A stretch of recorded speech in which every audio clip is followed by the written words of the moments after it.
Hi guys, so here I am, as seen through a lens darkly.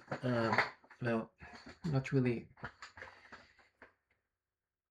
This thing is complex, and of course, I lost the plot a long while back. It's kind of like it's a marriage of standard AI systems and brain-inspired uh, brain systems. So we have something that's a little bit like chandelier cell in the brain, which looks a little bit like this, perhaps. We have some paper here about them, so they're kind of like this. They're getting like slower neurons,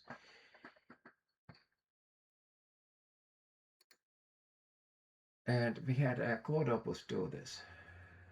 And this is kind of like as I've been doing this stuff. Of course, I had my own crazy ideas, which are probably hogwash, but I'm realizing a thing that's of course obvious, which is that we got to the AIs by some very smart people looking at brain. Like a lot of people are like, oh, they are super smart. They are super smart. We just got it out of nowhere. No, we did not get it out of nowhere. These very very smart people with lots of patience and better memory than mine. They were looking at the neuron, different parts of it, and when they were looking at it, already in 1940s, they pretty much came up with the basics.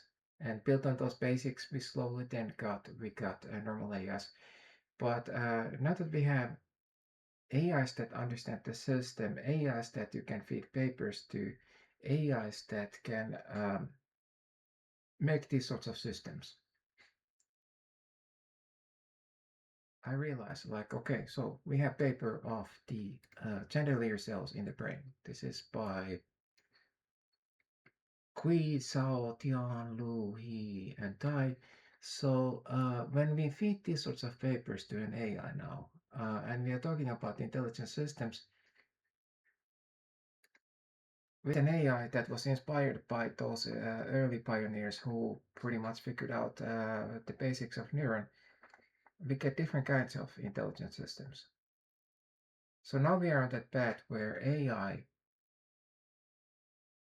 can speculate and make hypotheses and so forth, and can further morph an AI system. Because this system, what we have here, the predictive HKT, it's based on some simple ideas about basket cells and chandelier cells and how they relate to normal cells. And so we have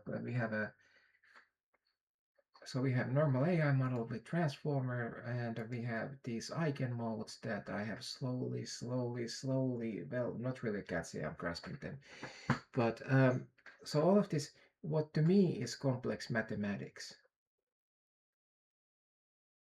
boils down to biology. It came from biology. You can't say that this stuff here is something that some super duper smart person by himself like deduced that this is how it's. Basically, you had super smart scientists who understood the mathematics a little bit. One guy understands this, another guy understands that, and when it's all put together slowly through decades with the backpropagation in the late 1970s, with the attention is all you need in 2016, we got large language models. And once we get large language models, now we have AIs that you can feed these papers to.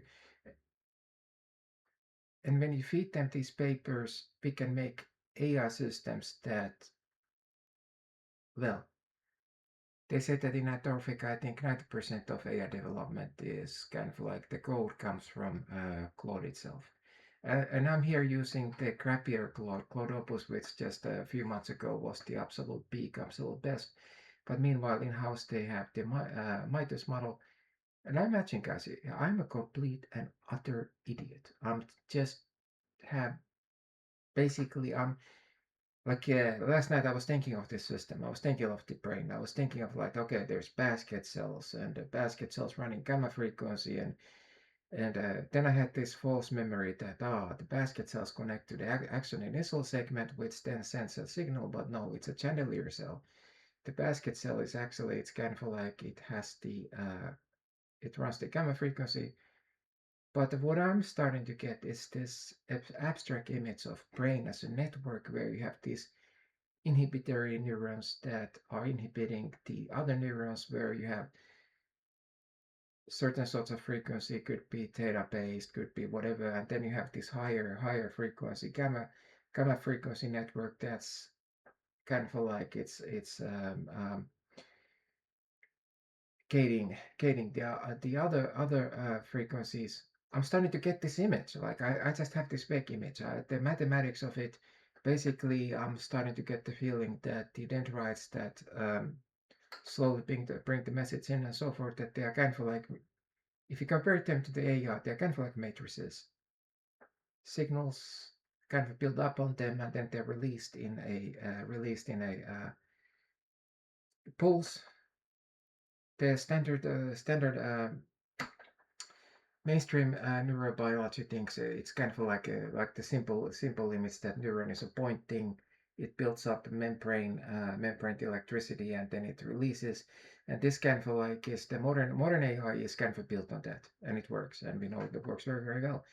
But there is much more to the image. There is much more to the image. And like as I was talking about these chandelier cells with AIs, the AIs themselves said that yes, this is frontier.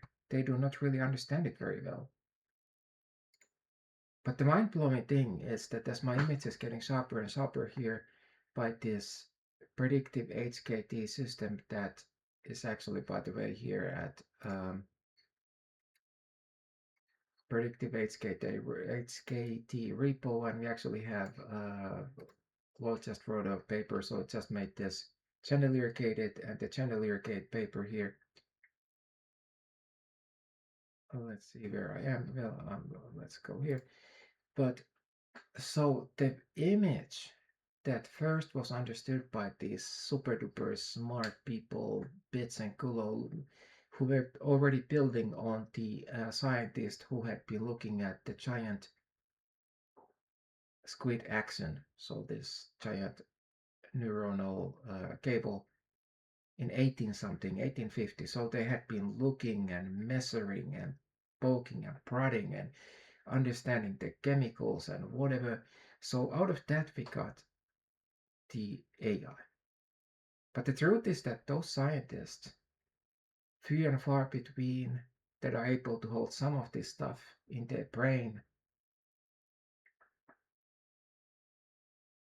It took them decades for us to get here. And now we are in a world where an idiot talking about chandelier cells and basket cells, not really understanding, who can kind of start and quit in fits and pauses, and who has some interest, but when the dopamine in my brain runs out, then I get tired. And as you guys may know, I'm brain damaged.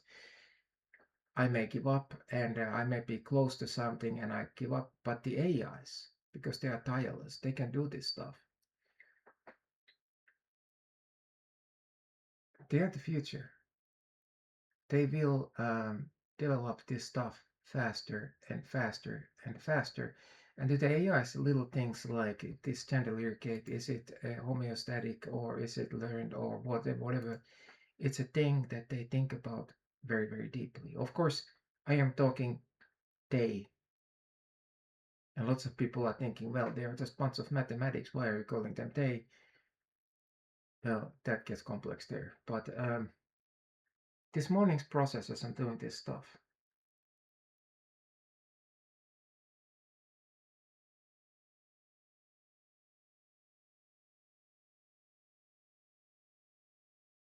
the reason why I wanted to start talking about it is because, like literally, yes, last night I was thinking about, so what is gating? So there are these so-called inhibitory neurons, which I guess basket cell and chandelier gate are part of inhibitory network in the brain that's gating the other stuff. But I was remembering things wrong. And as I was looking at Claude here, it's funny. It was thinking I'm schizophrenic actually. It doesn't somehow it was mixing me into somebody with schizophrenia, but no, I actually have a The schizophrenia connection. I have brain damage, missing right tempo. But anyway, as I was looking at it, think and write this code.